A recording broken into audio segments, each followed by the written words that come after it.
Hello student, अपन BCom first year में जो है फाइनेंशियल अकाउंटिंग में कौन सा टॉपिक पढ़ रहे हैं, याद है ना आपको? कौन सा टॉपिक पढ़ रहे हैं बताइए आप? Retirement of partner. कल मैंने आपको डिस्कस किया था कि किसी पार्टनर के रिटायरमेंट पर जो सबसे पहली प्रॉब्लम क्रिएट होती है कि जो रिटायरिंग पार्टनर है वो प्रॉफिट सेक्रीफाइस करके जा रहा है। He sacrifice the profit share of two remaining partner. Remaining partner को अपना प्रॉफिट शेयर छोड़ के जा रहा है, उनको ट्रांसफर करके जा रहा है अपना प्रॉफिट शेयर। तो ही चार्ज द गुडविल, वो गुडविल चार्ज करता है किससे? रिमेनिंग पार्टनर से। Remaining partner capital account debit to retiring partner, एक गुडविल की एंट्री एडजस्टमेंट एंट्री करते हैं अपन। Remaining partners capital account debit to retiring partners capital account, किसके लिए? Adjustment of goodwill for the retiring partner जो profit sacrifice कर रहा है उसके बदले में उसको गुडविल के पैसे मिल रहे हैं, उसके लिए आप एंट्री कर रहे हैं। क्या एंट्री कर रहे हैं आप? Remaining partner debit to retiring partner. उसके अलावा गुडविल की एडजस्टमेंट एंट्री के अलावा सेकंड एडजस्टमेंट होता है आपके, जो एडमिशन ऑफ पार्टनर में भी था, आपके revolution of assets and liabilities. मैं हमेशा कहता हूं कि ये बैलेंस शीट में जो है ना, आपके बैलेंस शीट में जो कैपिटल अकाउंट का बैलेंस है वो रॉन्ग है। क्यों बैलेंस पार्टनर्स कैपिटल अकाउंट का रॉन्ग है? क्योंकि हमारे एसेट्स एंड लायबिलिटीज की जो है ना वो book value, balance sheet value और मार्केट वैल्यू में भी बहुत फर्क है। एसेट्स की मार्केट वैल्यू और बुक वैल्यू में डिफरेंस है। जब एसेट्स की मार्केट वैल्यू सही नहीं पर अगर एसेट्स नहीं है, बुक वैल्यू मार्केट वैल्यू से मैच नहीं कर रही है, मार्केट वैल्यू चेंज है in compare to book value, तो स्वाभाविक है कि एसेट्स लायबिलिटीज की वैल्यू रॉन्ग है। जब एसेट्स लायबिलिटीज की वैल्यू करेक्ट नहीं है तो फिर कैपिटल बैलेंस गलत हो गया ना, वो भी करेक्ट कहाँ से हुआ आपके? तो revolution of assets and liabilities, एक वैल्यूएशन ऑफिस को बुलाते हैं, आर्किटेक्ट होता है, इंजीनियर होता है, वैल्यूएशन ऑफिसर होता है, वो वैल्यूएशन करके जाता है आपके किसकी? एसेट्स एंड लायबिलिटीज का। तो वो एसेट्स एंड लायबिलिटीज का वैल्यूएशन करके जाता है और वैल्यूएशन करके वो वैल्यूएशन सर्टिफिकेट देके जाता है आपके एसेट्स लायबिलिटीज का। एसेट्स लायबिलिटीज का वैल्यूएशन सर्टिफिकेट देके जाता है वो। तो एसेट्स लायबिलिटीज का वैल्यूएशन सर्टिफिकेट देके जाता है कौन? एक आर्किटेक्ट इंजीनियर, जो है ये बताता है कि फ्री लैंड एंड बिल्डिंग की वैल्यू कितनी है, मशीन प्लांट की वैल्यू कितनी है, स्टॉक की कितनी है, प्रेजेंट वैल्यू ऑफ एसेट्स वो मेंशन करता है वो सर्टिफिकेट देके जाता है रिवोल्यूशन का। उसके अलावा तीसरा, अगर जनरल रिजर्व फंड जो पड़े हैं आपके, फ्री रिजर्व फंड और पीनल अकाउंट का बैलेंस पड़ा है तो वो भी डिस्ट्रीब्यूट कर देंगे आप। पीनल अकाउंट का बैलेंस और फ्री रिजर्व फंड जो है वो आप डिस्ट्रीब्यूट कर देंगे। तो आप डिस्ट्रीब्यूट कर देंगे किसका? रिजर्व फंड और पीनल अकाउंट का बैलेंस भी।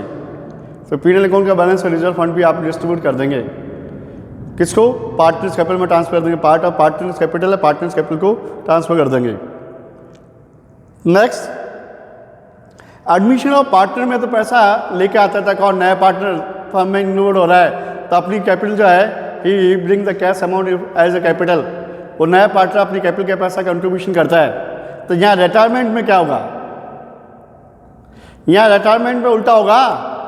रिटायरिंग पार्टनर अपने प्रॉफिट जो शेयर छोड़ के जा रहा है उसके बदले में गुडविल ले रहा है, और नेक्स्ट रिवोल्यूशन लॉस प्रॉफिट जो भी है उसकी कैपिटल अकाउंट एडजस्ट किया जाएगा। अनडिस्ट्रीब्यूटेड रिजर्व पीनल अकाउंट का बैलेंस जो है वो उसके कैपिटल अकाउंट में ट्रांसफर किया जाएगा। उसके बाद he want to take the money, वो कह रहा है कि मेरे फाइनल पेमेंट कर दो सर, मैं जा रहा हूँ फर्म से, रिटायरमेंट पर आ गया हूँ, I want to leave the firm, so please give me due capital, मेरी ड्यू कैपिटल दीजिए आप लाकर। तो ड्यू कैपिटल का पेमेंट का वो रिक्वेस्ट करता है रिमेनिंग पार्टनर्स को, मेरी ड्यू कैपिटल का पेमेंट कर दीजिए आप, मैं फ्री आप भी फ्री, मेरी ड्यू कैपिटल का आप पेमेंट कर दीजिए। ठीक है, तो यहाँ रिटायरिंग पार्टनर को कैपिटल का पेमेंट करना है, ड्यू कैपिटल का पेमेंट करना है। उल्टा है, एडमिशन में तो लेके आता है ही ब्रिंग द मनी, या ही टेक द मनी, ब्रिंग की जगह टेक हो गया, लेगा कौन? रिटायरिंग पार्टनर अपने कैपिटल हिस्सा लेगा वो जो ड्यू कैपिटल है। मेरे पास क्वेश्चन नंबर 3 है जिसमें RMS 3 पार्टनर है आपके, रेशियो है इनका, जो कैपिटल रेशियो है वही प्रॉफिट रेशियो है 18,000, 6,000, 3,000, 18,000, 6,000, 3,000, 6 to 1 कैपिटल रेशियो है ना, 18,000 कैपिटल है इनकी, ये 18,000, 6,000, 3,000, रेशियो क्या हो गया? 18,000, 6,000, 3,000 का, ये 6 to 1 रेशियो हो गया इनका, 6 to 1 रेशियो है इनका RMS का, RM और S 6 to 1 रेशियो इनका। बैलेंस शीट है 31 दिसंबर की आपकी, क्रेडिटर 17,500, BP 10,000 रुपये, बैंक ओडी 7,000 रुपये, employ provident fund. Employ provident fund क्या होता है? कर्मचारी की लायबिलिटी ड्यू है, उनकी सैलरी में से प्रोविडेंट फंड के पैसा रिलेटेड किया है, वो रिटायरमेंट पर जाएंगे तो उनके प्रोविडेंट फंड का पैसा पेमेंट करना पड़ता है, तो that is due liability of employ not free reserve.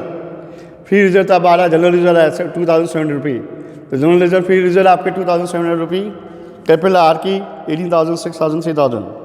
Cash in hand B R दैट टेस्ट 21,000 लेस प्रोविजन 1,000, 20,000 रुपी दैट टेस्ट ड्यू लगे। Stock 22,000, fuel premises 12,000, goodwill 4,500 rupee.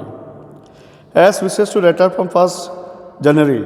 S ने ना, मिस्टर एस ने जो है वो RRM को कहा है, रिक्वेस्ट की है, भाई मेरा फाइनल सेटलमेंट कर दो, मेरे कैपिटल का पेमेंट कर दो, मैं जा रहा हूँ, रिटायरिंग पार्टनर बन रहा हूँ मैं। He want to retire from the firm, he want to leave the firm. वो फर्म को लीव करा छोड़ रहा है, कौन? एस, 1 जनवरी से। उसके लिए RRM ने क्या किया, एसेट लाइबिलिटीज का रिवोल्यूशन करवाया है और अपने बिजनेस को कंटिन्यू रखना है। एसेट लाइबिलिटीज के रिवोल्यूशन में एक तो जो BR है, बिस रिसीवेबल आपके 5,000 रुपी, उसमें से वो कह रहा है 150 रुपी का जो है डाउटफुल है, रिकवरी के डूब जाएंगे आपके 150 रुपये BR के डूब जाएंगे। तो ये बिस रिसीवेबल हो गया, BR आपके 150 रुपये, प्रोविजन फॉर डाउटफुल बिल के 150 रुपी डेबिट हो गया। एक्सपेंसेज है ना, लॉस है, BR पैसा डूब जाएंगे तो लॉस हो गया, एक्सपेंसेज हो गए, तो लॉस एक्सपेंसेज डेबिट हो गए, revolution account debit, provision for bill. Next second, debtors के प्रोविजन बनाना है 5% तक। डेटर्स है 21,000 के, 21,000 का 5% कितना हो गया? 21,000 का 21,000 का 21,000 का 5% कितना होता है? 1,050। उसमें से 1,000 रुपये ऑलरेडी बना हुआ है, 1,050 में से 1,000 रुपये ऑलरेडी बना हुआ है, 50 रुपये का और प्रोविजन बनाइए आप। 1,050 में से जो है आपके 1,000 का बनना चाहिए, 50 रुपये का और बनाइए आप प्रोविजन। तो प्रोविजन बनाइए 1,000 रुपये का आप, ठीक है। ये प्रोविजन बन गया आपके 1,000 रुपये का पहले सही। अब 1,050 करना है, 1,000 से कितना करना है? 1,050। 1,000 से कितना करना है? 1,050 करना है, तो 50 रुपये इंक्रीज हो गया प्रोविजन फॉर डाउटफुल डेट्स। फिर आउटस्टैंडिंग क्रेडिटर्स 300 रुपये से प्रोविजन बनाना है आपको, तो 300 रुपये से क्रेडिटर्स प्रोविजन बना लीजिए आप। क्रेडिटर्स इंक्रीज हो गए आपके 300 रुपये, जो बुक्स में इंक्लूड नहीं है, ये भी लॉस है, ये भी लॉस डेबिट में लिखा है। Revolution account debit outstanding creditor 300 रुपये का लॉस, क्रेडिटर्स इंक्रीज हो गया, लॉस हो गया आपके। फिर ये आपके फ्री होल्ड प्रीमिसेस हैं, बिल्डिंग, फ्री होल्ड प्रीमिसेस कहते हैं बिल्डिंग को। बिल्डिंग दो तरह का होता है, लीज होल्ड होता है और एक होता है फ्री होल्ड। तो फ्री होल्ड का अर्थ है कि जो आपको, जिसको हमारी भाषा में कहते हैं पट्टा शुद्ध, तो ये पट्टा शुद्ध फ्री होल्ड प्रॉपर्टी है, आप कुछ भी यूज़ कर सकते हैं इसको। उसकी बैलेंस शीट में वैल्यू है 12,000 रुपये, 12,000 रुपये, लेकिन आज मार्केट वैल्यू इसकी 15,200 हो गई है। 12,000 से 15,200 रुपये हो गए, 3,200 रुपये इंक्रीज हो गए हैं, 3,200 रुपये इंक्रीज हो गए आपके। ये तो रिवोल्यूशन प्रॉफिट हो गया आपके, रिवोल्यूशन प्रॉफिट हो गया 3,200 रुपये। फ्री होल्ड प्रीमिसेस इंक्रीज हो गई, free hold premises land building की वैल्यू इंक्रीज हो गई। Free hold premises account debit to revolution, free hold premises को डेबिट करके इंक्रीज करेंगे और रिवोल्यूशन प्रॉफिट है, रिवोल्यूशन अकाउंट क्रेडिट हो जाएगा 3,200 से।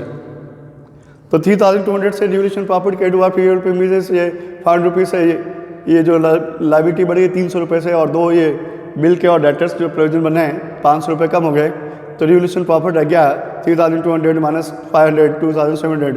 रेशियो क्या है इनका? 6:1 में बांट दिया इसको, 6:1 में 6:1 में डिस्ट्रीब्यूट कर दिया। 2,700 को आपने 1,800, 600 300 रुपये, ओके, 1,800, 600 300 रुपये, राइट। उसके बाद आते हैं आगे,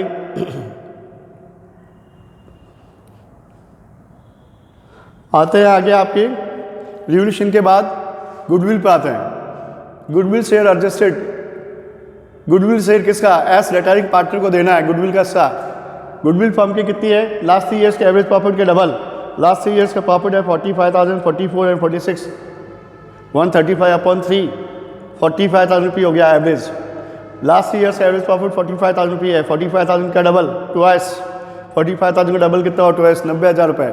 90,000 का 19, उसका हिस्सा कितना है? 1/9 है। 90,000 में 1/9 कितना हो गया? 10,000 रुपये। 90,000 में 1/9 कितना हो गया है? 10,000 रुपये हो गया आपके। 10,000 रुपये इसको गुडविल देनी है रिटायरिंग पार्टनर को, और वो कौन खरीद रहे हैं? उसका profit share. Remaining partner R और एम वो डेबिट होंगे। R capital account debit, M capital account debit. क्या रेशियो इनका? 6:2, 3:1, 6:2, 3:1, 3:1 रेशियो है इनका गेन रेशियो के हिसाब से। ये एस तो क्रेडिट हो गया बाय आर और एम, गुडविल के पैसे मिलकर उसको 10,000 रुपये, और ये वापस डेबिट हो गए किसके? आर और एम के एस कैपिटल के नाम से गुडविल के 7,500 2,500 रुपये गेन रेशियो में डेबिट हो गए। उसके अलावा आपके जो है रिवोल्यूशन प्रॉफिट 2700 वो ट्रांसफर कर दिया आपने कैपिटल अकाउंट में, 1800 600 300 2700 का 1800 2700 प्रॉफिट में 1800 600 300 डिस्ट्रीब्यूशन हो गया। गुडविल मिल गई एस को, ये डेबिट हो गई वापस RRM के। बैलेंस शीट में भी गुडविल अपेयर्ड है। मैंने कल भी बात की थी, बैलेंस शीट में कभी भी गुडविल अपेयर्ड होगी, एडमिशन ऑफ पार्टनर हो चाहे रिटायरमेंट ऑफ पार्टनर हो, एक ही कंडीशन होती है hard and fast, universal law है। और universal hard and fast rule क्या है? Universal law hard and fast rule है हमारे कि जो बैलेंस शीट में अपेयर गुडविल है, एग्जिस्ट गुडविल है, एडमिशन ऑफ पार्टनर हो चाहे रिटायरमेंट ऑफ पार्टनर हो, we have to written off, hard and fast written off होगी, hard and fast written off होगी, कोई समस्या नहीं है hard and fast written of करने की। और रिटर्न ऑफ की क्या एंट्री करेंगे हम? Old partner account debit to goodwill. Old partner कौन है? R capital account debit, M capital account debit, S capital account debit. R debit, M debit, S debit to goodwill, R debit, M debit, S debit to goodwill 4,500 रुपये के बांटिए आप 4,500 रुपये के बांट दीजिए आप 6:2:1 में, 3:1 में, ठीक है, 6:1 में बढ़ गए आपके। गुडविल रिटर्न ऑफ हो गई। गुडविल तो एसेट्स है, एसेट्स के रूप में है, इंक्लूड उसको क्रेडिट कीजिए। गुडविल को क्रेडिट क्यों करना है? बैलेंस शीट में इंक्लूड है एज एसेट्स, उसको रिटर्न ऑफ करनी है तो एसेट्स अकाउंट डेबिट होता है, उसको क्रेडिट करके राइट ऑफ कर दिए, तो गुडविल अकाउंट क्रेडिट करके रिटर्न ऑफ हो गया, बैलेंस शीट से एसेट्स से गई। और ये ओल्ड पार्टनर कैपिटल में इंक्लूड है, क्या इंक्लूड है? ये एसेट्स ओल्ड पार्टनर्स कैपिटल में इंक्लूड हुई है, इसको वापस ओल्ड पार्टनर्स में डेबिट कीजिए। R old partner, M old, S old partner old ratio में डेबिट हो गया ये, तो गुडविल 1,500 रुपये, ये रिटर्न ऑफ हो गई गुडविल, ठीक है। जनरल रिजर्व का बैलेंस पड़ा है 2700 रुपये, वो ट्रांसफर कर दीजिए आप, जनरल रिजर्व अकाउंट को ट्रांसफर कर दीजिए आप।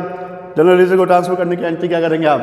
General reserve account debit, general reserve account debit, R capital account to M capital account to S capital account, to R to M और टू एस, तो आर एम और S ये हो गया आपके जनरल रिजर्व के हिस्से 1800 600 300, ठीक है। फिर कौन जा रहा है? रिटायरिंग पार्टनर कौन है? एस। एस की कैपिटल कितनी ड्यू है ये गिनते हैं, 300 3,000 3,300 10,300 13,300 13,600, उसमें से गुडविल इसकी राइट ऑफ हो गई 500, 13,100 रुपये ड्यू है इसके, 13,100 रुपये ड्यू है किसके?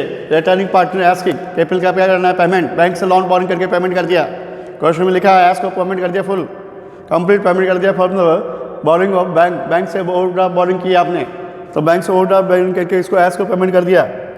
एस कैपिटल अकाउंट डेबिट, क्या एंट्री करेंगे? S capital account debit to bank loan account, bank OD account, तो एस कैपिटल रिसीवर एस है, S receiver debit, S receiver, receiver क्या करता है? Debit, S receiver debit, S capital account debit to bank loan bank OD 13,113,100 रुपये हो गए आपके, इसके पेमेंट ट्रांसफर कर दिया, इसको पेमेंट कर दिया किसको? एस को, ओके। अब आते हैं आगे 13,100 रुपये के पेमेंट के बाद नेक्स्ट आपके पास जो है वो 13,100 पेमेंट के बाद आते हैं आगे आपके कि अब जो है आपके 13,100 पेमेंट के बाद किसको पेमेंट किया आपने? रिटायरिंग पार्टनर एस को। अब इनकी ड्यू कैपिटल कितनी है? रिमेनिंग पार्टनर्स की बकाया कितनी कैपिटल है? 18,000 प्लस 1800 प्लस 1800 21,600, उसमें से 3,000 रुपये तक गुडविल के राइट ऑफ हो गए, 7,500 रुपये उसने शेयर दिया है किसको? एस को दिया गुडविल का शेयर 7,500, गेन रेशियो के हिसाब से प्रॉफिट शेयर परचेज किया उसके बदले में। अब उसके बैलेंस कितना है? 11,500। ऐसा एम 7,000 6,000 प्लस 600 7,200 माइनस 3,500 37 रुपये बैलेंस रह गया किसका? एस एम का बैलेंस रह गया 3,700 रुपये, और आर का रह गया कितने? 11,500, ठीक है। तो अब नई बैलेंस शीट में देखेंगे कैश इन हैंड सेम 3,000 रुपये no change, B R 5,000 minus 150 हो गया कम, प्रोविजन बना दिया 4,850 हो गया, डेटर्स 21,000 माइनस 1,050 का प्रोविजन बन गया 19,950 हो गया, स्टॉक 22,000 रुपये नो चेंज, फिर ओल्ड प्रॉपर्टी 12,000 प्लस 3,200 इंक्रीज हो गई 15,200 हो गई, गुडविल अकाउंट राइट ऑफ हो गया, अब नहीं आएगा बैलेंस शीट में गुडविल आपके। इधर कई ट्रस्ट 70,500 प्लस 300 रुपये इंक्रीज हो गए, प्लस इंक्रीज हो गए 300 रुपये 17,800, BP 10,000, bank OD 7,000 plus 3,000 13,100 add हो गया, 7,000 प्लस 13,100 20,100 रुपये हो गया आपके, employ provident fund 2,300 no change, general reserve distribute हो गया, और कैपिटल अकाउंट में आर की कैपिटल कितनी है? अब 11,100 और एम की कितनी है? 3,700। ये नई बैलेंस शीट बनेगी आपके, जो मैंने आपसे अभी डिस्कस की है, ओके। आप इस क्वेश्चन को वापस चेक कीजिए, रिटायरमेंट ऑफ पार्टनर का क्वेश्चन नंबर 3 है ये। You have to check, verify कीजिए इसको, आप ऑडिट कीजिए मेरे क्वेश्चन को, आप ये कर लीजिए, ऑडिट करके देख लीजिए, ठीक है ना, चेक कर लीजिए, कोई गलती हो तो बताइए मुझे। ओके, आप आ सकते हैं 11 बजे के बाद कभी भी कॉलेज में अपनी प्रॉब्लम को लेकर, प्रॉब्लम सॉर्ट आउट करने के लिए 11 बजे के बाद कभी भी आ सकते हैं, 11 से 1 के बीच में, 11 से 1 के बीच में कभी भी आ सकते हैं, किसी भी दिन आ सकते हैं 11 से 1 के बीच में अपनी प्रॉब्लम को सॉर्ट आउट कराने के लिए आप। Okay, bye.